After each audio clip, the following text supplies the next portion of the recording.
이 창세기 45장 1절에서 8절까지 함께 공부하겠습니다. 시작.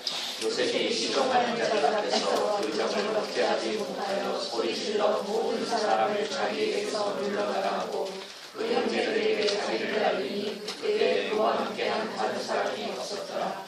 요셉이 큰 소리로 우니 애굽 사람에게 들리며 바로의 문중에 들리더라. 요셉이 그 형들에게 이르되 나는 요셉이라. 내 아버지께서 아직 살아계시니까 형들이 그 앞에서 놀라서 대답하지 못하더라. 요셉이 형들에게 이르되 내게로 가까이 오소서. 그들이 가까이 가니 이르되 나는 당신들의 아우 요셉이니 당신들이 애굽에 산 자라. 당신들이 나를 이곳에 살았다고 해서 의심하지 마소서. 한탄하지 마소서. 하나님이 생명을 구원하시려고 나를 당신들보다 먼저 보내셨나이다. 이 땅에 2년 동안 흉년이 들었으나 아직 우리는 가까이도 못하고 추수도 못할지라.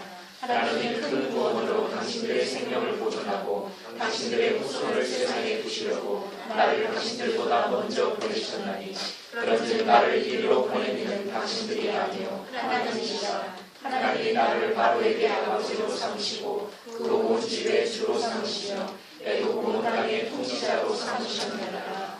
아멘. 요셉의 이야기입니다.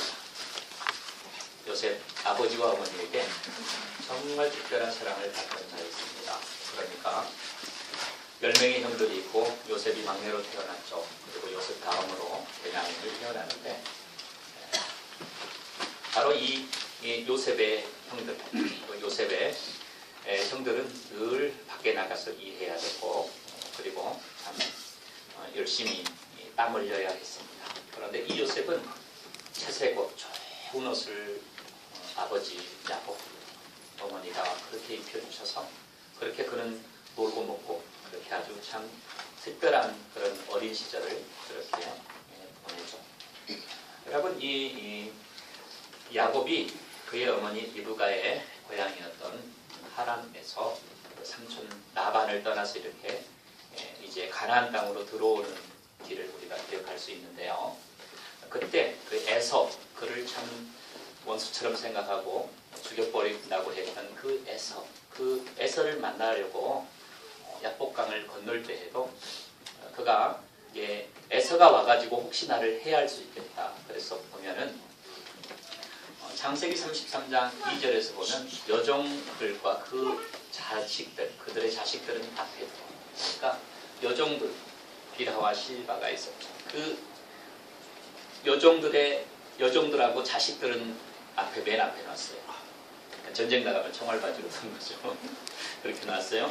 그 다음에 누구를 놓느냐? 레와와 그 아들들을 바로 그 여종들과 그 아들들 뒤에다 놨습니다. 그리고 요셉과 라헬을 이렇게 뒤에다 놨습니다. 그래서 자기 목숨과도 이렇게 정말 바꿀 수 없는 그런 아이가 요셉이었어요. 바로 이 에서 형을 만나러 갈 때 혹시나 에서가 우리를 해치더라도 내가 먼저 죽고 이 두 사랑하는 라헬과 요셉을 꼭 살렸으면 좋겠다. 이것이 야곱이 가지고 있었던 요셉에 대한 그런 참 애틋하고 끔찍히도 아꼈던 그 자녀가 바로 이 요셉이었습니다. 역시나 가나안 땅에서 이렇게 양육하고 세워져 갈 때도 요셉은 이렇게 아주 정말 부모로부터 사랑을 받았던 그런 아이였어요. 근데 이 요셉이 꿈꿉니다. 꿈꿔가지고 좀 혼자만 알고 있으면 될 텐데 그 꿈꿔온 내용들을 누구에게 얘기해요? 형들에게 얘기합니다. 내가 꿈꾸는데 당신들이 내게 다 절하게 된다. 나중에는 엄마 아빠도 나에게 절하는데 내가 참 그렇게 훌륭한 하나님의 사람으로 그렇게 될 거야. 하나님이 내게 이게 보여주신 꿈이라고 그 막 자랑해요. 그러니까 부모로부터는 정말 사랑을 받지만은 이제 어린 시절이 지나고 청소년기로 접어들면서는 부모들에 대한 사랑이 그렇게 급진히 컸던 것과는 반대로 형들은 시기하고 질투하기 시작합니다. 그러니까 참 좀 입이 무거웠으면 좋을 텐데 하나님이 가르쳐줬다고 그래가지고 그거 다 퍼뜨리는데 동생을 향한 이 형들은 너무너무 이제 싫어요. 저 조그만 자식 저게 어떻게 우리 그러니까 절하고 엄마 아빠도 저놈 자식한테 절한단 말이야. 그러면서 이 형들이 시기하고 질투하면서 아주 미워해요. 그러니까 청소년기가 되면서 부모에게는 사랑받았지만 형제들에게는 미움과 시기와 질투의 대상이 요셉이었어요. 그리고 드디어 도시락 싸가지고 형들한테 가서 좀 도시락도 주고 어디에 있는지 살펴보라고 했던 아버지의 심부름으로 형들을 만나러 갔는데 형들이 그를 그냥 팔아버립니다. 어디로 팔아요? 애굽에 팔죠. 애굽에 미디안 상고들 이스마엘 사람들에게 팔아가지고 요셉이 어디로 갑니까? 애굽으로. 그렇게 정말 가고 싶지 않았어요. 애걸하고 애원하면서 나 정말 그렇게 하지 말라고 그랬지만 이 요셉을 팔아버렸습니다. 그래서 이 요셉이 보디발의 가정으로 노예로 그렇게 팔리게 되죠. 여러분, 우리가 잘 알고 있는 내용이지만은 이 요셉의 삶을 통하여서 정말 이렇게 힘들고 어려운 그런 환경 가운데서도 어떻게 이렇게 위대하고 승리하는 인생을 살아갈 수 있을까? 그것을 성경을 통해서 좀 살펴봤으면 좋겠어요. 특별히 우리가 이제 12월 첫 주를 맞이했습니다. 올 한 해 내가 11월 달까지 보내면서 내 인생은 정말 행복했고 내 인생은 정말 굉장히 괜찮았는가? 나는 믿음의 인생을 살고 즐거운 삶을 살았는가? 아니면 나는 올 한 해를 살아가면서도 참 고통 가운데 시련 가운데 좌절 가운데에서 아직도 일어서지 못하고 있는 그런 참 불행한 인생은 아니었는가? 여러분 자신들이 여러분들의 삶을 잘 알 것입니다. 혹시 내게 불평과 좌절이 있었다면 그 이유는 어디에 있고 내가 정말 어려운 가운데서도 승리하고 노래 부를 수 있었던 그런 인생을 살았다면 참 나는 왜 그랬을까? 한번 돌아보면서 오늘 이 요셉의 인생을 통해서 하나님께서 역사하신 그 놀라우신 인도하심들, 그리고 내 인생을 통해서 오늘 하나님께서 원하시고 계시고 내가 정말 주님 앞에서 어떤 인생을 살아가고 있는지 돌아보면서 도전받는 그런 12월의 첫 주가 되었으면 좋겠습니다. 여러분, 우리는 요셉의 인생을 통해서 한 가지, 참 요셉이 얼마나 이렇게 큰 인생, 승리의 인생을 살았는가, 그것을 한마디로 표현하자면요, 성경은 요셉에 대해서 그가 보디발의 노예로, 가정의 노예로 팔릴 때, 그리고 그가 왕의 감옥에 갇히는 그때에도 성경은 동일하게 우리에게 보여주는 하나님의 놀라운 은혜를 설명해 주는데요. 요셉에게 이렇게 설명합니다. 창세기 39장 2절에서는 여호와께서 요셉과 함께 하심으로 그가 형통한 자가 되어. 그러니까 보디발의 그 노예로 팔렸을 때도 하나님께서 함께 하셔서 그 노예 상태에서도 요셉은 형통하게 되었다. 하나님이 함께 하셨다. 이렇게 말씀해요. 39장 9절에서도 마찬가지고요. 39장 3절에서는 이 요셉이 보디발의 집에서 이렇게 가정충무가 되어가지고 모든 것들을 돌아보는 노예였지만 참 그런 신실한 하나님의 삶을 살아가는 그에게 그의 주인이 여호와께서 그의 범사에 형통하게 하심을 보았더라. 그러니까 보디발이 요셉과 함께 하시는 하나님의 놀라우신 은총들을 보았다고 성경은 기록해요. 39장 9절에서는 그러면 요셉이 정말 승리한 것은 어디에 있었는가? 저는 그 부분을 39장 9절에서 찾습니다.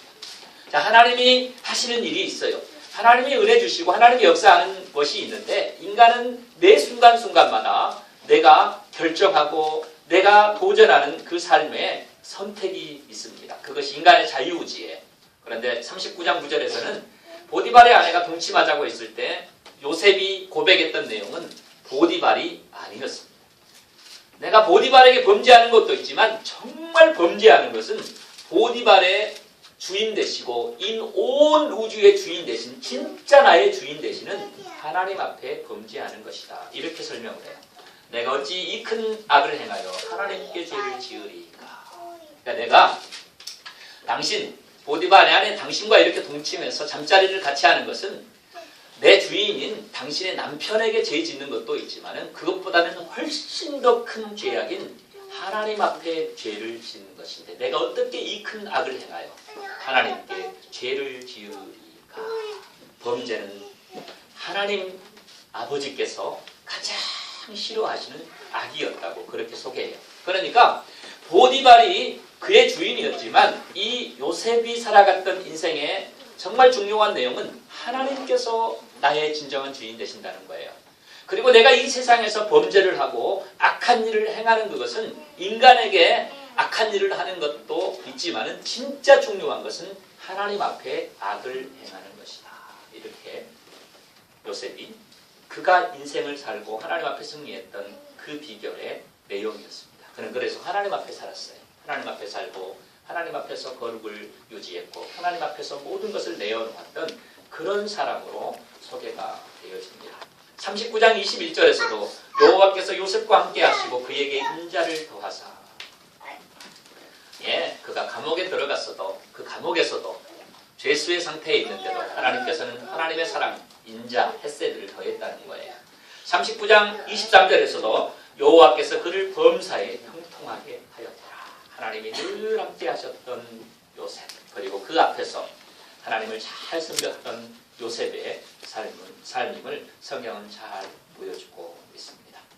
오늘 우리는 이런 하나님 앞에 정말 신실했고 하나님이 함께 하셨던 하나님의 사랑, 그래서 우리가 이 세상을 살아가면서 아무리 내가 노력하고 힘을 다해도 하나님이 도우셔야 되고 하나님이 함께 하시는 그 인생이야말로 진정한 승리자가 될 수 있다. 이것을 살펴볼 수 있습니다.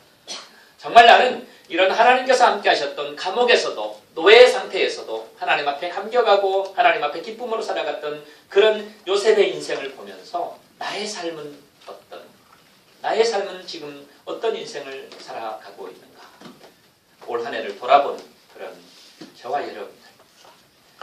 오늘 저는 이 본문을 대하면서요, 이 요셉이 소개가 되어지지만 요셉의 형제들과 특별히 유다를 한번 먼저 오늘 본문을 통해서 살펴보려고 합니다.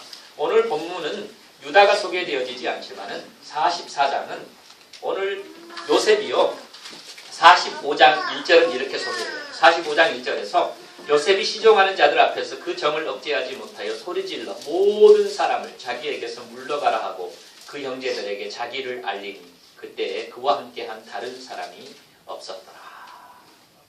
그런데 45장 2절에서는 요셉이 큰 소리로 우니 애굽 사람에게 들리며 바로의 궁중에 들리더라. 그러니까 요셉이 그때까지는요, 처음에 가나안 땅에서 야곱이 보낸 10명의 형제들이 도착했습니다. 그래가지고 양식을 산다고 그래요. 양식을 산다고 하는데 요셉은 첫 번째 볼 때 10명이 자기 형들이라는 것을 알았습니다. 자기 형들이라는 것을 알았지만 자기를 드러내지 않았어요. 자기를 나타내고 내가 당신의 형들이라 이런 것들을 전혀 이야기하지 않고 요셉이 뭐라고 얘기해요? 당신들은 누구다? 첩자들이야. 그래가지고 너희들은 첩자들이기 때문에 내가 감옥에 가둬야 돼. 이런 얘기들을 하면서 가정사들이 이 형제들로부터 나오게 됩니다. 우리는 첩자가 아니라 우리의 가정은 아버지가 계시고 그 아버지의 막내가 있었는데 그는 없어졌고 또 그 아들 그 아버지가 또 사랑하는 아끼는 베냐민이 있는데 그는 아버지와 함께 있고 우리 10명들이 여기에 왔다. 이것이 사실이야. 그래? 그러면 너희들이 그 베냐민을 데려와라. 베냐민을 데려오면 내가 너희들이 첩자가 아니라고 하는 것을 내가 인정하고 내가 여기 한 사람 시몬을 잡아놓죠. 풀어주고 잘 가게 하겠다. 이렇게 하니까 루벤이 어떻게 해요? 야, 우리가 그때 우리한테 그 액을 복구하면서 그 참 살려달라고 소리쳤던 그 요셉의 죄악을 지금 그 죄악을 우리가 지금 당하게 된다. 이렇게 얘기하면서 그때 우리가 그 일을 하지 않았어야 되는데 그렇게 얘기하는 소리를 듣고 요셉이 어때요? 조용하게 들어가서 울고 다시 나옵니다. 그때도 자기를 밝히지 않았어요. 조용하게 나가서 울고 얼굴 닦고 다시 와가지고 얘기합니다. 그러면서 야 그래 너희들 다 있을 필요 없고 인질딱 하나만 있어. 시몬만 남겨놓고 다른 사람 다 돌아가서 이번에는 베냐민을 데리고 와라. 그렇게 얘기해요. 그때도 알리지 않았어요. 그리고 두 번째 이제 이 형제들이 도착합니다. 누구 데리고 와요? 베냐민 데리고 와요. 베냐민 데리고 와가지고 요셉이 두 번째 울어요. 자기 동생 보니까 얼마나 참 보고 싶은 동생. 이 요셉이 30세에 애굽의 총리가 되었습니다. 17세에 애굽에 팔렸다고 신학자들이 추정을 해요. 그리고 7년에 풍년이 듭니다. 몇 살이에요? 37세. 삼수 잘하네. 30살에서 풍년이 7년, 37세. 2년, 6년 들었어요. 몇 세? 39세. 그렇죠. 몇 년이 흘렀어요? 많이 흘렀죠. 뭐. 하여튼 많이 흘렀잖아. 그죠? 그래요. 20몇 년이 흘렀는데 그때 처음 형제들도 봤고 이 베냐민을 보고서 어쩔 줄 몰라 하면서 베냐민을 보니까 이 안에 있었던 그 보고 싶었고 참 그리웠던 그것 때문에 또 몰래 나갑니다. 그래가지고 또 울고 눈물 닦고 들어와서 또 얘기해요. 이때도 자기를 알리지 않았어요. 왜 그랬을까요? 알리고 싶지 않았으니까. 안 알렸어요. 안 알리고 이번에는 이제 이 요셉이 계획하는 게 한 가지가 있었어요. 자기 동생도 보고 음식도 다 나누고 이 요셉 베냐민에게는 5배의 그 음식을 주면서 맛있게 순서대로 시몬 데리고 와가지고 장자 루벤부터 쭉 차례대로 앉히고 베냐민 맨 끝에 앉혀가지고 그렇게 음식 주는데 형제들은 이상하게 생각했죠. 하여튼 뭐 걔네들이 지금 이상하게 생각할 겨를이 없죠. 하여튼 그런 가운데서 이제 한 가지 이제 계획을 해가지고 야, 그 곡식 자루에다가 돈도 다 다시 집어넣고 그 다음에 은잔을 집어넣는데 은잔은 누구에게다 넣으라고? 베냐민 자루에다 넣어. 그렇게 다 시켰어요. 시나리오. 그래서 이 요셉은 누구와 함께 있고 싶었어요? 베냐민하고 있고 싶었습니다. 베냐민. 내 동생하고 좀 있으면서 그래. 또 아버지가 오면 보든지. 하여튼 계획이 그랬어요. 요셉의 계획이.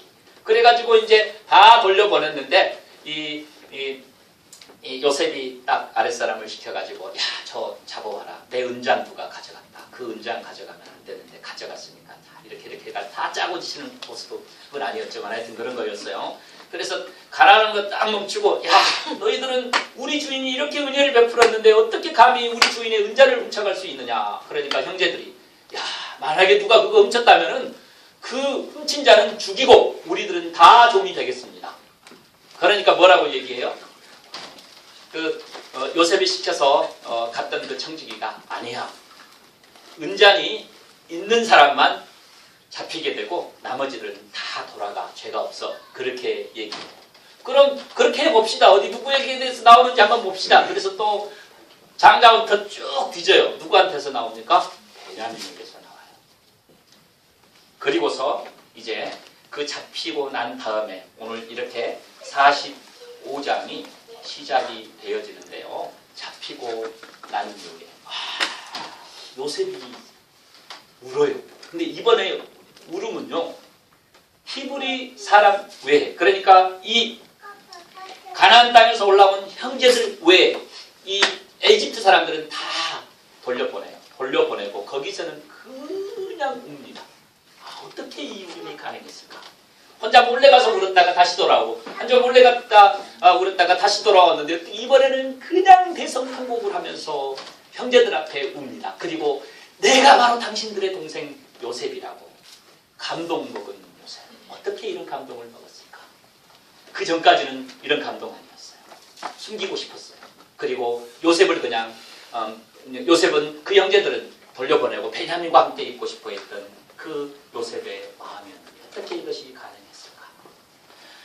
여러분 오늘 이 본문 속에서 보여지는 이 형들에 대한 내용 그리고 유다에 대한 그 하나님의 그 역사 그리고 한 사람의 헌신 우리가 이것을 놓쳐서는 안 된다고 생각합니다.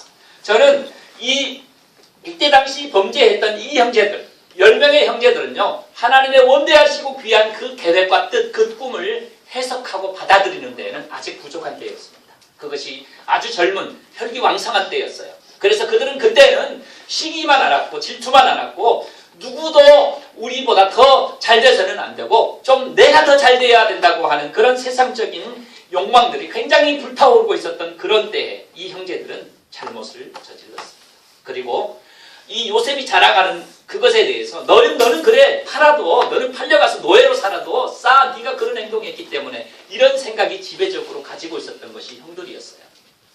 그런데 오늘 본문에서 보니까 요셉이 보는데 요셉이 그런 것을 계획하지는 않았지만은 이 형제들이 변했어요. 그때 그 팔았던 그 형제들이 아니에요.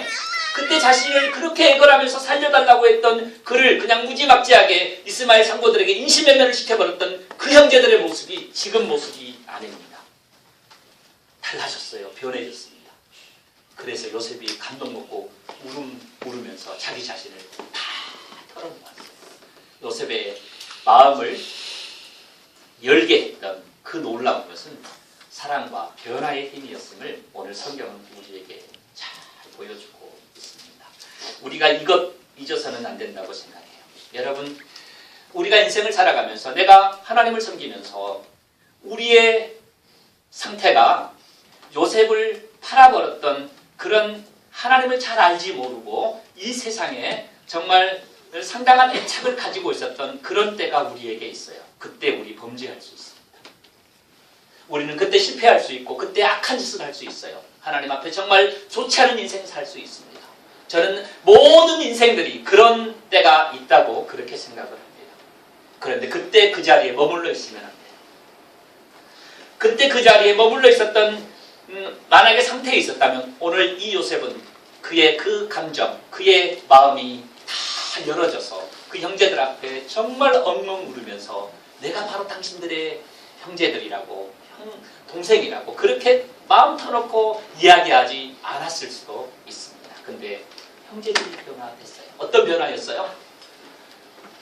이 사건이 발생하고 나서 베냐민이 딱 그 자루에서 은잔이 발견돼가지고 이제 베냐민이 종이 돼야 돼. 근데 형들은 뭐라고 얘기해요? 이 은잔이 있던 이 베냐민뿐만이 아니라 우리 모두가 당신의 종이 되겠습니다. 이렇게 고백합니다. 베냐민, 그 전에는 어땠어요? 요셉을 팔아버릴 때는 요셉 너 없어지면 우리가 더 잘 되는 거예요. 그럼 이번에도 베냐민 너만 종으로 남으면 우리는 편안하게 아버지의 집으로 돌아갈 수 있어. 요셉이 직접 그렇게 얘기했어요. 베냐민만 남고 나머지 당신들은 평안하게 올라가세요. 그렇게 얘기했는데 이 형제들은 아닙니다. 베냐민만 있는 것이 아니라 우리 모두가 당신의 종이 되겠습니다. 베냐민과 우리가 다 같이 종이 되겠습니다. 완전한 사랑과 이제는 하나의 공동체로서 이 형제들이 요셉 앞에 그렇게 반응하는 것을 보면서 요셉이 깜짝 놀랍니다. 그리고도 요셉을 설득하지 못해요. 아니야, 절대 그렇게 할 수 없어. 너희들은 그냥 평안히 돌아가. 우리가 그리고 베냐민은 여기에서 종으로 있을 거야. 그때 이 장황하게 유다의 설득이 시작이 되어집니다. 아니, 당신이 우리에게 꼬치꼬치 다 깨물었지 않았소? 그래서 우리가 우리의 가정사를 다 얘기했고 우리 아버지 야곱이 정말로 사랑하는 그 막내는 절대로 아버지와 떨어질 수 없고 그 막내와 아버지의 생명은 서로 이렇게 붙어 있어요. 그러니까 한 생명이 여기 있고 우리가 거기 돌아가 봤자 아버지와 아들의 생명은 정말 떨어질 수밖에 없고 아버지는 죽게 될 것입니다. 우리는 아버지께 큰 죄를 범하게 돼요. 그래서 이렇게 쭉 얘기하면서 유다가 마지막으로 얘기하는 게 있어요. 그 얘기가 어떤 것이었어요? 내가 베냐민을 대신해서 당신의 종이 되겠습니다. 베냐민은 꼭 올라가야만 합니다. 베냐민이 만약에 올라가지 않으면 아버지는 죽습니다. 슬피 흰머리로 스올에 지옥에 내려갈 것입니다. 나를 잡아주세요. 나를 종으로 삼아주세요. 이렇게 얘기해요.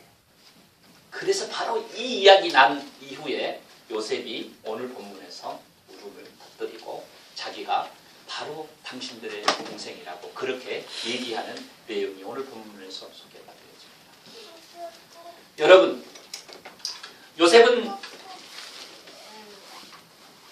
이 형들이 그렇게 얘기하지 않아도 이미 다 알고 있었어요. 하나님께서 나를 이리 먼저 보냈다는 것을. 그리고 그것이 당신들의 죄가 아니고 당신들의 잘못이 아니라 하나님께서 이 과정 속에서 나를 그렇게 역사하셨다고 하는 것을 다 알았습니다. 그러함에도 불구하고 이 형들이 변화되어지고 형들이 고백하는 이 내용을 살펴보면서 요셉은 정말로 이 형들 앞에서 그의 마음을 다 내려놓고 웁니다. 여러분들이 여기서 한 가지 저와 여러분들이 가져야 될 내용이 그거예요. 여러분, 내가 믿음이 없을 때 내가 정말 이 땅에서 좀 하나님을 잘 바라보지 못했고 이 세상에 아주 충실했던 그러한 때에 나도 그 요셉의 형들처럼 이 땅에서 큰 악을 저지를 수 있어요. 그렇지만 오늘 본문은 그 형들이 변화될 수 있다는 것을 보여줘요. 여러분, 이 땅에서 정말 중요한 게 뭐예요? 범죄한 사람이, 이 땅에서 악을 행한 사람이 내가 그것을 악이었다고 깨닫고서 다시 하나님 앞으로 바르게 돌아오는 회개하는 인생이에요. 그리고 새 인생을 살아가는 사람입니다. 저는 정말 그것이 중요하다고 생각을 합니다. 여러분, 또 한 가지 우리에게 중요한 것이 있어요. 그것은 어떤 것인가? 우리가 이 땅에서 당하는 아픔입니다. 내가 이 세상에서 당하는 그 아픔이 상대편이 나에게 향하여서 쏘고 정말 악한 짓을 행하는 그때에 그 상대가 하나님을 자세히 알지 못해서 나에게 주어지는 아픔일 수 있다고 하는 것입니다. 이것을 이해하기 시작하면요, 인생은 상당히 밝은 인생을 살 수 있어요. 그래서 상대가 나에게 주었던 그 아픔, 악한 것들, 그것은 요셉의 형들이 가지고 있었던 그 상황에서 우리에게 얼마든지 이 땅에서 주어질 수 있다, 이거예요. 근데 여기서 멈추면 안 됩니다. 여러분, 여기서까지도 우리는 그것이 하나님이 이런 시련을 왜 내게 주었을까? 하나님이 왜 이런 아픔들을 내게 주었을까? 여러분, 그것을 요셉은 하나님께서 나를 축복하시고 이 땅에 먼저 보내셔서 하나님이 계획하신 것을 이루어 나가는 과정으로 다 받아들였습니다. 그러니까 뭐예요? 이 세상에서 내가 환난당하고 고통당하고 내가 정말 어려운 시련을 당하는 그때, 그것은 하나님이 하나님의 역사를 이루어 나가는 한 과정이라고 요셉은 그것을 다 알고 있었어요. 이게 얼마나 놀라운 일인지 모릅니다. 내가 만약에 그런 인생을 살아간다고 한다면요, 이 세상에 어떤 시련과 고통을 당하더라도 나는 그것을 다 받아들일 수 있는 하나님의 사람이 될 수 있다고 하는 거예요. 어쩌면 저와 여러분들이 그런 아픔 가운데 있을 수 있습니다. 나에게 큰 상처를 주고 아픔을 주었던 그런 아주 정말 도무지 보고 싶지 않았던 그런 인생이 내게 있을 수 있어요. 그런데 요셉은 그런 모든 과정을 하나님께서 하나님의 뜻을 이루어 가시는 그런 과정으로 허락하신 시련이었다, 이렇게 받아들이면서 용서하는 삶을 살아갑니다. 정말 굉장한 인생이에요. 우리의 삶이 바로 이런 인생이 돼야 되는데 요셉이 보여주었던 그 인생, 우리의 삶 속에서도 얼마든지 일어날 수 있다, 저는 그렇게 믿습니다. 여러분, 그 내용이요, 오늘 본문 속에서 이렇게 소개가 되어집니다. 우리가 45장 3절을 한번 다 같이 읽어볼게요. 시작. 요셉이 그 형들에게 이르되 나는 요셉이라 내 아버지께서 아직 살아 계시니까 형들이 그 앞에서 놀라서 대답하지 못하더라. 4절 읽어볼게요. 요셉이 형들에게 이르되 내게로 가까이 오소서. 그들이 가까이 가니 이르되 나는 당신들의 아우 요셉이니 당신들이 애굽에 파는 자라. 45장 5절입니다. 시작. 당신들이 나를 이곳에 팔았다고 해서 근심하지 마소서. 한탄하지 마소서. 하나님이 생명을 구원하시려고 나를 당신들보다 먼저 보내셨다.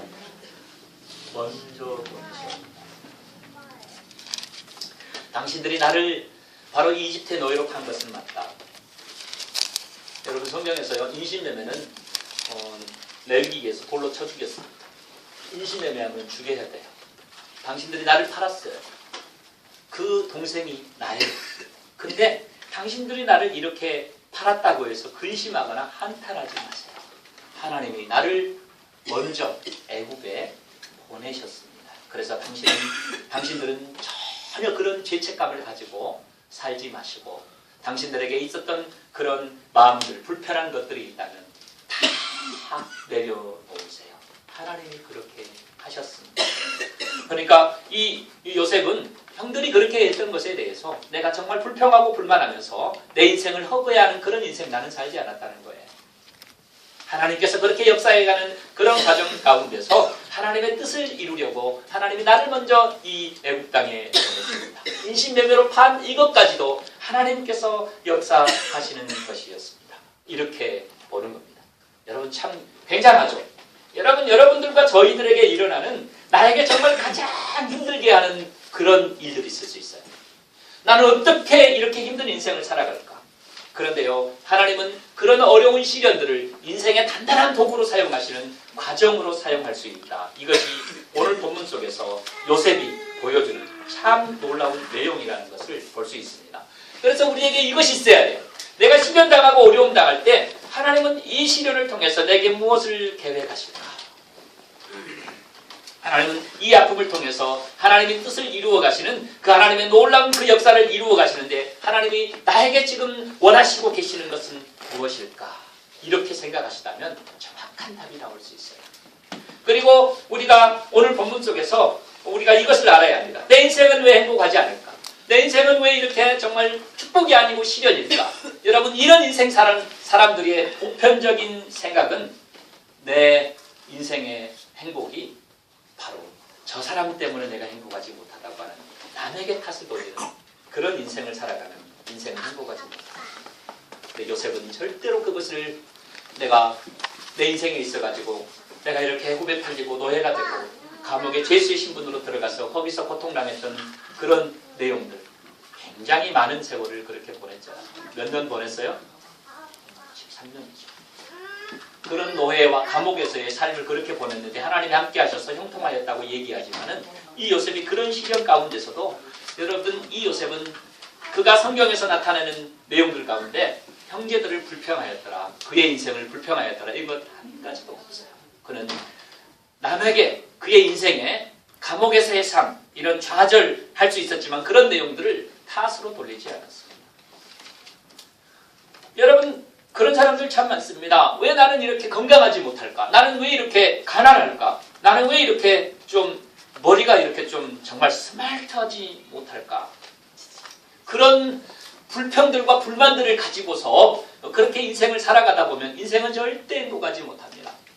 요셉이 가지고 있었던 그 시련들 이게 얼마나 참 좋지 않은 우리가 지금 현대에서 살펴보면 좋지 않은 그런 내용들입니까? 그렇지만 요셉은 절대 그것을 남의 탓으로 여기지 않고 하나님께서 나를 이런 시련의 한가운데 보내셔서 하나님이 계획하신 그 뜻을 이루어 나가는 하나님의 역사가 있다. 전능하신 하나님을 믿고 그 하나님 앞에서 살아갔던 하나님의 사람이었어요. 여러분 여기서 한 단계 더 올라갑니다. 여러분 여기서 한 단계 더 올라가는 그 내용은 요셉은 자기를 그렇게 아프게 했던 형제들을 위로하고 그들에게 오히려 희망을 주고 치유하는 사람이에요. 여러분 누가 그 일을 해야 돼요? 사실은 형들이 요셉에게 그 일을 해야 되는 거예요. 형들이 용서를 구하고 사랑을 더 베풀어주고 그 요셉에게 해야 되는데 이 인신매매가 돼 팔린 요셉이 오히려 누구를 걱정해 주는 거예요? 형들을 걱정해 주고 형들을 위로하고 형들에게 희망을 주고 죄책감에서 다 벗어나라고 하나님께서 이렇게 하셨다고 그렇게 위로하는 사람들이 있습니다. 이거 얼마나 귀한 인생입니까? 여러분들과 저희가 그런 인생 살아야 돼요.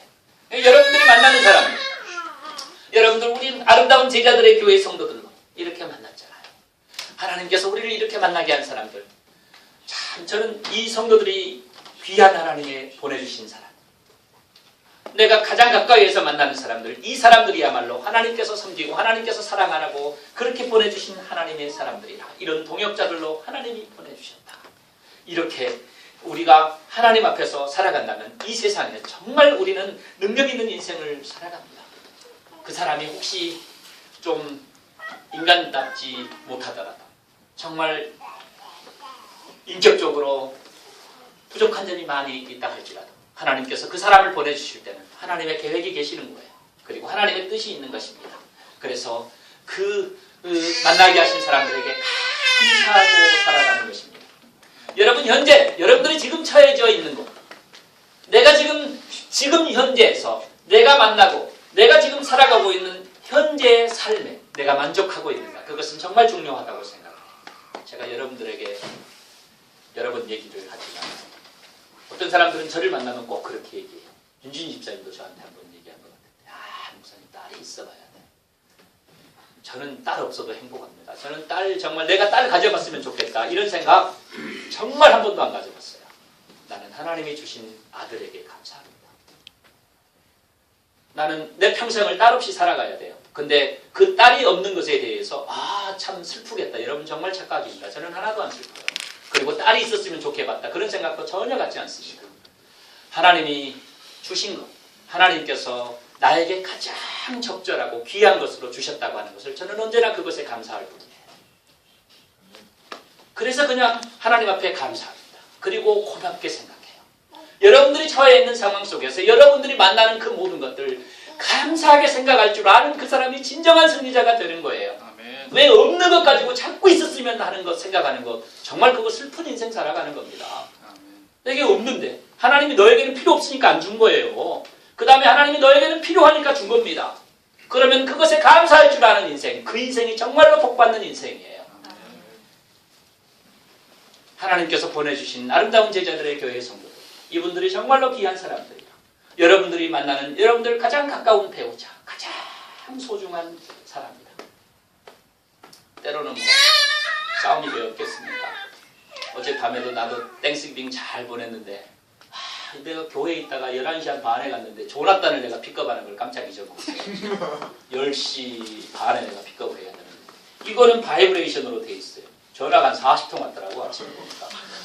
근데 뭐 또 주보하니까 이게 뭐 소리도 나고 그래서 내가 이걸 전혀 픽업을 못 해가지고 11시 20분 정도 들어갔는데 두 사람이 나를 공격이 되는데 참 제가 이렇게 화가 엄청 나가지고 뭐라고 막 그렇게 했었는데 하여튼 여러분 우리가 뭐 살아가면서 작은 그런 뭐 싸움들이 있지만 가장 소중한 아내, 자녀들, 내에게서 가장 가까운 그 사람들 소중하게 볼 줄 알고 하나님 앞에 감사할 줄 아는 사람. 아침에 일어나서 내가 미안하다고 두 사람한테 다 내가 사과했는데 뭐 어떻게 받아들였는지는 모르겠지만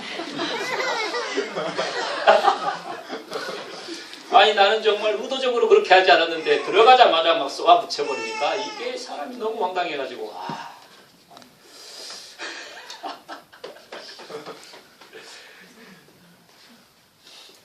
여러분 나에게 해를 끼친 사람을 위로할 줄 알고 용서할 줄 알고 사랑할 줄 아는 그 인생 저는 최고 복받는 인생이라고 생각합니다. 요셉이 그렇게 했어요. 네, 여러분 우리는 그런 사람을 가지고 있습니다. 근데 하나님이 그런 시련들을 과정 속에서 다 역사하고 계신다. 이것이 요셉이 가지고 있었던 그의 인생의 최고로 중요한 내용이었습니다. 요셉은 그저 하나님이 계획하신 대로 순종하고 감사하고 그냥 그의 인생을 하나님 앞에 맡기고서 하나님 앞에 내가 어떻게 이런 죄악을 지을 수 있습니까? 절대 그렇게 할 수 없는 거룩한 인생으로 그렇게 들이붓습니다. 그렇게 살아가요. 얼마나 감사해요. 요셉이 경험했던 그 나이가 17살이었습니다. 여러분 한국에서 고등학교 2학년 몇 살이에요? 17이에요? 확실해요? 만 16살. 저도 고등학교 2학년 때 만 16살 때 학교도 이틀 나가고 내가 학교를 그만둬버렸어요. 저에게 시련이 왔습니다. 정말 밖에 나가보니까 고생만다예요. 주일날은 교회 갈 수 있는. 정말 청소년기 정말 우울하게 보냈어요. 제가 그래서 검정고시를 했지만 누나 못 살 일도 많이 했죠. 하여튼 그런 시련들을 보내면서 주일날이면 그 교회 가는 거. 내가 초등학교 2학년 때 우리 어머니가 야 너는 목사 될 거야. 그 얘기 내가 들었거든요. 2번인가 들었어. 그래가지고 나는 앞으로 목사 돼야 되는데 그렇게 내가 학교를 안 다니고 이 도고 선생이 뺨을 하나 때려가지고 나는 그때부터 내가 학교 안 다닌다고. 내가 어떻게 뺨 맞고 학교 다니 늦었다고 지각했다고 그래가지고 내가 학교 안 가고 그랬어요. 고집도 대단하죠 나도. 하여튼 뭐 그런 일이 있어가지고 요셉은 어때요? 시련 당할 때 감사하고 형통했는데 나는 감사하지 않았어요. 나중에 이제 감사가 되었던 거죠. 그런 고통의 시련의 시기를 겪어나가고 내가 참 그런 청소년기가 우울했는데 군대 가기 전에 다시 교회를 나가게 되고 군대 제대하면서 이렇게 하나님 다시 찾고 그 은혜가 내게 오니까요. 그 시련이 얼마나 제게 감사한지 몰라요. 여러분들이 가질 수 없는 그런 감사와 감격이 어쩌면 저에게는 있어요. 내 인생이 그때 하나님을 다시 만나지 못하고 그렇게 버려졌자면 내가 어떤 인생을 살게 될까를 생각하면 정말 굉장히 끔찍합니다. 그런데 저는 그런 밑바닥, 그런 아주 좋지 않은 그런 것들을 경험하면서 하나님이 나를 살려주시고 구원했던 그 은혜가 너무너무 제게는 큽니다. 내가 감히 하나님 앞에 반항하거나 내 인생이 불평하는 것, 이거는 정말 내가 생각할 수 없는 내용이에요. 그래서 그 시련 가운데 내게 이런 구원의 감격과 하나님의 이런 놀라운 역사들을 경험하게 하고 우리 주님이 주신 이 놀라운 은총을 내가 누리게 하는 이 은혜가 얼마나 큰지를 저는 하나님 앞에 정말 감사드립니다. 그런데 그런 시련의 과정들도 뒤에 이렇게 보니까 그것이 하나님 앞에 더 감사하는 인생을 살게 했던 정말 구원의 감격을 더 많이 누리게 하고 생각나게 했던 그것이 은혜였구나라고 하는 것을 저는 살펴봅니다. 여러분, 제가 정말 군대 생활할 때요, 정말 아주 서울 그 한 명, 김호용이, 여러분들 이름도 알 거야. 이제 내가 몇 번 얘기했어. 그 친구 내가 제대하고 나서 20년째 어떤 때는 꿈속에도 많이 나타나, 이완종에도 나타나고, 두 사람 나타나는 거 얼마나 참 괴롭혔던지. 그런데요, 여러분, 하나님의 은혜를 이렇게 하고 이제 계속, 지금은 그 친구들 만나고 싶어요. 만나고 싶어가지고, 얘기도 나누고 싶고, 너 왜 그랬냐, 옛날에. 그런 얘기도 하고 싶어요. 용서가 다 돼요. 근데 여러분, 나는 그때 나를 통해서 괴롭힘 당하는 사람은 없었겠습니까? 저는 그때 믿음이 그렇게 출중하지 않았어요. 저도 남들이 때린 만큼 때리기도 했고, 나쁜 짓도 했는데, 나는 어쩌면 그 사람들보다 더 악한 짓도 했을 수 있겠다. 이런 생각을 내가 생각해 보는 거예요. 그러면서 참 그런 사람들이 다 이렇게 용서가 되고, 만날 수 있고, 그것을 나눌 수 있는 이런 내용들이 내게 있다. 이게 참 굉장히 중요하다고 생각을 합니다. 나는 더 악했을 수도 있고, 그리고 내게 정말 그런 안 좋은 경험들을 갖게 했던 그 사람들이 다 용서가 되어지고, 그런 사람들을 만나가지고 이야기 나눌 수 있는 이런 용서가 내 안에 움터지기 시작하고, 그것이 다 화해가 되고 용서가 되어지고 사랑이 되어진다. 이게 얼마나 참 놀라운 거예요. 내가 예수 그리스도의 십자가를 알면 요셉이 보여줬던 그 인생, 주님이 보여줬던 내용 아니에요. 나에게 정말 상처 주고 힘들게 하고 정말 원수같이 정말 그렇게 생각되어지는 그 사람에게 오히려 위로가 되어지고 용서가 되어지고 화해가 되어지고 그 사람을 축복하는 하나님의 사람. 저는 12월을 맞이하는 2013년에 여러분들에게 이 복이 임하시기를 주의 이름으로 축원합니다. 그러면 우리에게 불평이 없어져요. 그럼 우리는 이 땅에 정말 승리할 수 있어요. 내게 그렇게 해악을 했던 그런 사람들에게도 우리는 다가가서 그 사람과 화해할 수 있고 용서할 수 있고 다시 하나님의 좋은 축복을 나눠 가질 수 있는 그런 하나님의 사람이 되어진다. 정말로 놀라운 인생이라고 생각이 되어지는데 요셉이 그렇게 했습니다. 여러분, 오늘 본문 가운데서요, 요셉이 소개하는 내용이에요. 오늘 본문에서 바로 이 흉년 45장 6절에서는 이 땅에 2년 동안 흉년이 들었으나 아직 5년은 밭갈리도 못하고 출수도 못할지라. 45장 7절 하나님이 큰 구원으로 당신들의 생명을 보존하고 당신들의 후손을 세상에 두시고 나를 당신들보다 먼저 보내셨다. 그래서 45장 5절에서 절대 한탄하지 말아라. 2년의 흉년에도 이렇게 어려운데 앞으로 5년 더 남았는데 당신들은 그 기근 동에 당신들의 후손이 어쩌면 굶어 죽을 수도 있었는데 하나님께서는 이런 모든 내용들을 다 아시고 바로 나를 당신들보다 먼저 보내셨을 뿐이다. 그것이 당신들이 나를 팔았지만 하나님은 그 해를 선으로 역사하는 하나님의 손길이었다. 이렇게 얘기합니다. 여러분, 정말 우리는 그렇잖아요. 때로는 도무지 내가 이해할 수 없는 그런 인생, 그런 아주 역사들이 내 안에 시련들이 있을 수 있어요. 여러분, 그러나 그 시련 가운데서도 하나님의 손길은 여전히 역사하고 계심을 우리가 믿음으로 받아들여야 함을 알 수 있습니다. 하나님이 그 시련과 역경 가운데서도 하나님의 손길이 나를 핸들하고 계시고 나의 인생을 핸들하고 계신다. 그것을 믿는 자에게 인생의 역경은 축복이 되어진다고 하는 사실입니다. 그래서 여러분, 절대로 절망하지 마십니다. 하나님께서는 깊은 터널을 통과하고 있는 그 암 가운데서도 하나님의 손길은 핸들하고 계시고 그 터널을 지나 하나님의 계획하신 놀라운 그런 축복의 날이 우리에게 온다고 하는 사실입니다. 그러면서 요셉은 이렇게 얘기합니다. 45장 8절에서 그런즉 나를 이리로 보내니는 당신들이 아니오 하나님이시라. 하나님이 나를 바로에게 아버지로 삼으시고 그 온 집의 주로 삼으시며 애굽 온 땅의 통치자로 삼으셨나이다. 뭐예요? 하나님이 바로 하나님의 뜻을 이루는 그런 나로 애굽 땅에 보내서 나로 애굽의 총리가 되게 하시고 이런 하나님의 놀라운 일을 성취시키시는 하나님의 사랑이 되게 하셨습니다. 그러니까 이 일의 모든 과정 속에 하나님께서 하나님의 뜻을 이루는 자로 나를 그렇게 세우셨습니다. 이렇게 말합니다. 우리 아름다운 제자들의 교회가 하나님의 뜻을 이루는 성도들이 되어지기를 주님의 이름으로 축원합니다. 우리 모두는 요셉이 될 수는 없어요. 내가 애굽 땅에서 총리가 되는 사람 딱 한 사람밖에 없습니다. 요셉, 다른 뭐 한 사람이 있을 수 있겠지만 우리 모두는 각자 다양한 사명들을 하나님께서 우리에게 주십니다. 그것이 하나님께서 보실 때 가장 유효적절한 곳에 나를 그것으로 쓰임받기를 원하셔요. 어떤 사람은 총리로, 어떤 사람은 정말 또 다른 그런 봉사자들. 요소요소마다 하나님의 필요한 곳에 나를 그렇게 사명자로 부르셨어요. 나를 이 땅에 태어나게 하신 그 하나님. 그 하나님께서는 요셉을 통하여서 영광을 받으셨던 것처럼 우리의 모든 자리자리에서 나를 통해서 영광을 받으시고 하나님께서는 원하시고 계시는데 우리는 그 하나님의 역사를 이루어가는 하나님의 자녀들로 이렇게 모인 것입니다. 여러분, 우리는 오늘 요셉을 통해서 우리가 배워야 할 것이 있어요. 내가 지금까지 40평생, 50평생, 60평생의 인생을 살아오면서 여러분들이 가지고 있었던 인생의 시련들이 있을 수 있습니다. 그렇지만 그 인생의 시련들의 모든 역사 가운데는 하나님의 손길이 개입하고 계셨다는 거예요. 그리고 그 하나님께서는 그 역사를 온 우주, 이 지구촌, 우리가 속해 있는 이 뉴욕뿐만이 아니라 이집트인 애굽, 소련, 중국 모든 나라들을 통치하고 계시는 하나님의 손길임을 우리가 알 수 있습니다. 그리고 어쩌면 요셉이 경험했던 그런 아주 아픈 그런 추억들, 시련들, 그런 좌절감들 이런 것들을 통해서 하나님께서 나에게 계획하시는 하나님의 놀라운 역사들을 우리는 알 수 있어야 된다고 하는 것을 또한 오늘 본문에서 볼 수 있습니다. 정말 나를 괴롭게 했고 못 살게 했던 그 사람을 통하여서 나는 하나님의 뜻을 성취하는 하나님의 사람으로 더 빨리 달려갈 수 있고 오늘 요셉은 그런 모든 일들을 용서하는 하나님의 사람으로 오늘 본문은 우리에게 그렇게 보여주고 있습니다. 하나님이 세우셔서 하나님이 역사에 가시는 하나님의 뜻을 이루었던 요셉의 총리됨이었습니다. 그래서 요셉이 그들에게 얘기합니다. 당신들은 괴로워하지 마세요. 한탄하지 마세요. 나를 먼저 이 애국 땅으로 하나님께서 보내셨을 뿐입니다. 이렇게 이야기합니다.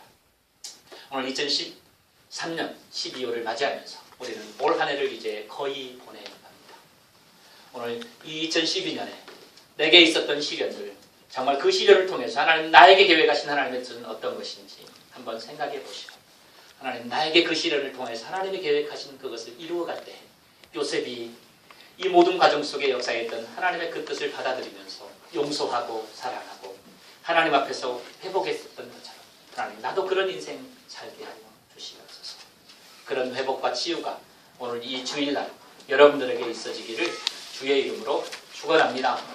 기다리고 감사하면서 하나님이 나를 통해서 이루어 가시는 그 원대하신 꿈을 내 가슴에 품고 그 역사들을 이루어 나가는 위대한 하나님의 사람들로 사용되어지기를 주의 이름으로 축원합니다. 하나님 아버지께서 세우신 하나님의 백성들, 하나님 우리의 삶 안에 정말 주님이 역사하고 계시는 그런 놀라운 역사들이 있습니다. 요셉이 애굽의 총리가 되어서 온 세계를 다스릴 만큼의 그런 정말 다스림의 역사는 13년간의 시련의 계절들이 있었습니다. 그런 시련의 과정 가운데서 요셉은 하나님께서 형통하게 하셨다고 말합니다. 그리고 요셉은 하나님 앞에 정말 감사하고 불평하지 않는 그런 용서와 사랑의 사람으로 우리에게 보여집니다. 하나님, 우리가 2013년 한 해를 보냅니다. 올 한 해 정말 나는 승리하는 인생을 살았습니까? 그렇지 않았다면 아직도 좌절의 인생을 살고 있습니까? 남을 탓하는 인생 살지 말게 하시고 하나님이 이끌어 가시는 인생의 모든 과정 속에 하나님의 손길이 나와 함께 핸들하고 있다는 사실을 알고서 오늘도 감사함으로 주님 앞에 올라가는 그런 복된 주의 종들의 삶이 되게 하여 주옵소서. 감사드리며 예수님 이름으로 기도 올립니다. 아멘.